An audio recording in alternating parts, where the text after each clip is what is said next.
ഇതാണ് റാസൽ ഖൈമയിലെ അൽ കാസിമി പാലസ്. പ്രേതഭവനം എന്ന് പേര് കേട്ട ഈ പാലസ് ഇപ്പോൾ വിൽപ്പനയ്ക്ക് വെച്ചിരിക്കുകയാണ്. 5 മില്യൺ ദർഹംസ് ആണ് ഇതിന്റെ വില അവർ രേഖപ്പെടുത്തിയിരിക്കുന്നത്.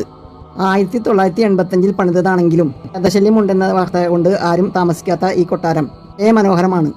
മരിച്ചുപോയ Sheikh Abdul Aziz bin Humaid Al Qasimi നിർമ്മിച്ച ഈ കൊട്ടാരം 20,000 സ്ക്വയർ മീറ്ററിൽ 4 നിലകളിൽ 35 മുറികളുമായി സ്ഥിതി ചെയ്യുന്നു. ഇസ്ലാമിക്, മൊറോക്കൻ, പേർഷ്യൻ, ഇന്ത്യൻ വാസ്തുശില്പകലകളുടെ മിശ്രണമായ ഈ ഹൊരസൗധം ഫ്രാൻസിൽ നിന്നും ബെൽജിയത്തിൽ നിന്നുമുള്ള വിളക്കുകൾക്കും താസോസ് മാർബിൾ തറകൾക്കും മനോഹരമായ ഗ്ലാസ് പിരമിഡോട് കൂടിയ മേൽക്കൂരയ്ക്കും പേരുകേട്ടിരിക്കുന്നു.